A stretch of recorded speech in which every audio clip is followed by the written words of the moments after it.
Hello, I haven't made a video in a while and I apologize. I've been on an adventure, um, and so I'm just going to make a video just to cover some things I've been thinking about and have come across in my own travels. The first of which are there seems to be a very high number of really strange and people lacking scruples in the world of ATRs. People who are willing to sell you information based on or sell you wrong information. I mean, granted, you're gonna buy it somehow. I mean, you're paying they say you can't buy the information. Well, you're paying for a Conzo, you're paying for a Lavitat, you're paying for anything else. So really, you're buying the information, or at least the buying the license to the information. And while many of you may disagree with me, and I hope you tell me how I'm wrong, because I really do hope I am wrong. Um, it just seems to be the trend. For example, people selling information on Voodoo that ends up being more about Orishas and Mbungo and Inkisi and these sort of other things that don't really have anything to do with one another. People who are willing to sell ingangas and prendas, people who are willing to, they sell you initiations. It's one thing to purchase it if you have the license to even receive it. It's another thing to be sold it. Like Mambo Racines, Conzos, and how you can just purchase one out of the blue. A thing that I think most people don't consider, and most Americans perhaps don't consider, is the fact that not everyone has to be a Hungan. Not everyone has to be a Mambo. Not everyone has to be a Tata. Not everyone has to be a Yaya. Not everyone has to be a Madrina. Not everyone has to be a Padrino. There has to be a congregation. We can't we can't all be priests, or else there's something wrong. There's something wrong. Um, so that's just my 2 cents on that for today.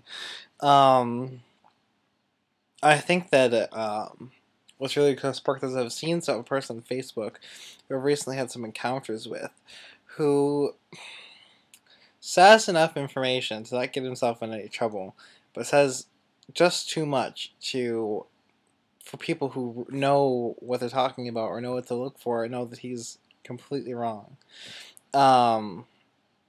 And he's very, he has a following. He's very expensive. He sells everything as something that really does bother me with ATRs is somehow you can lessen them by making them, oh, so-and-so got this initiation and they made $1 million. And your financial worries will be free afterwards. I mean, that's not always the case. We grant there's sometimes it is.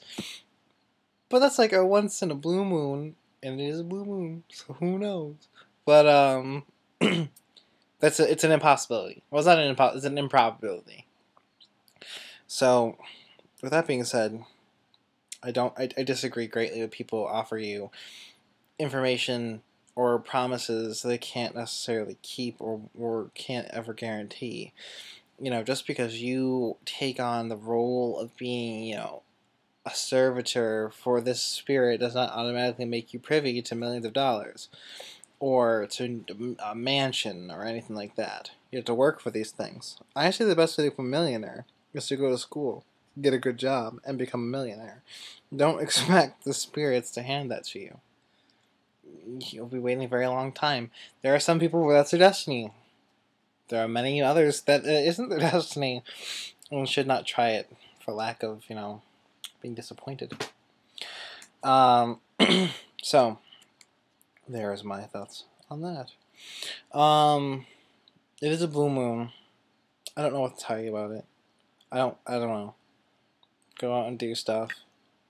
Full moons are full of energy. But then again, is it powerful? Because it's a full moon twice in a calendar month, while the calendar was invented by man.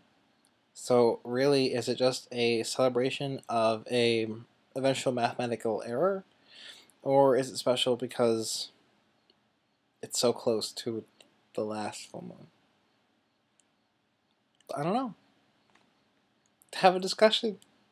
Let's see. Well, another thing I thought I'd clarify too is, I mean, I try to present you with as much information as I am comfortable presenting. Meaning, I'm not going to talk about things I have no clue about. And if I have no clue about it, and I do talk about it, I usually say I have no idea. I don't know. I could be wrong. I don't think so. And I'm willing. I come into these things willing to be incorrect and willing to be taught by someone who may have the information.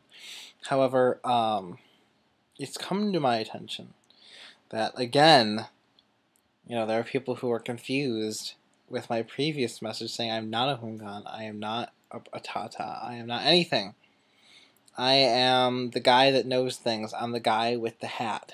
I'm not wearing a hat right now, but if I was, I'm the guy with the glasses on my head. So, I try to present you with enough information that I know to be correct per my own practices, my communication with spirits, and my own interactions, and the deliverance of the information to me, which is the best I can do. Best anyone can do. So, with that being said, we have to have some sort of understanding in that realm. Okay? Good. Today is Wednesday. Right? Or is it Friday?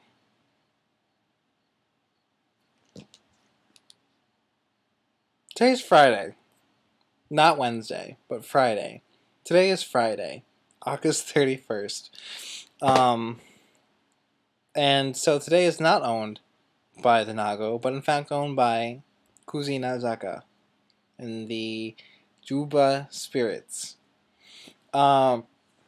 Juba Spirits, I mean, I mention these things often, and probably at nauseum to most of you, but, there's such an importance of knowing where these things belong. There's so many Azaka spirits, and we only really ever speak about 3, if Kuzin, Azaka, and Azaka Mede. There's Azaka Karib, there's Azaka Toron, there's Azaka... tons of Azakas. Tons. And, we have to have understanding that when we're saying, Alaso, or Awo, or these other praise calls, to them, that we're honoring them. That's why I always say in the mornings, I didn't do it today though, and this is the first time in a while, but although I made up for it this evening, I always say, bonsoir, bonsoir cousin, bonsoir cousin, and, or bonsoir whomever, whatever the spirit is, or whatever spirit I'm in honor that day. And I say alaso, and I try to light my candle. I give them what I can, and I ask them, to guide me or whatever this is. And this is a very simple thing we all can do. You know what I mean? It's not anything difficult. You don't need an elaborate altar. You just need a candle. It's 5 minutes, and some words to come out of your mouth. So tomorrow is for the Gede and the Petro spirits. And so tomorrow, you will light a candle, if you so choose.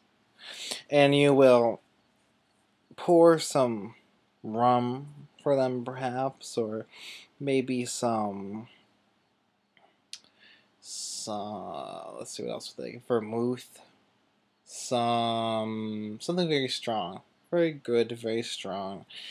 Something probably very flammable, and you're going to say whoever you're going to honor. If it's Zuli Danto, if it's Tijon Petro, if it's Baron Samedi, Baron Lacroix, Baron Cimetier, if it's someone as wild and insane as Ling Lasu, Baka Beleku, you're going to say Bilolo. And you're going to offer them some of your libation. You're going to offer your prayers up, and you're going to continue with the rest of your day, knowing that that day has been blessed by the spirits of Ganin, the spirits, the Loa, Ganin, and God. I know, crazy. So, I think the next video I'm going to make in a bit is going to be on the dreaded topic of New Orleans voodoo that no one is ever supposed to know about or do. And I'm coming at this from purely, and I will say this now and I will say this again to be perfectly clear, I'm coming at this from a educational standpoint. I don't practice, well, I don't have a New Orleans altar, voodoo altar. I don't, like, sit there singing it Annie Christmas. I don't sit there, doing crazy. I don't do that. That's not my gig. However, I know a bit about it, so I offer that information purely on understanding of whatever that means. Got me? Got me? Do you understand what I'm trying to say to you? I just want to make videos again, Alright. I will see you momentarily. I hope this was helpful. Something just get me back in the flow of making videos again. I'll speak to you soon.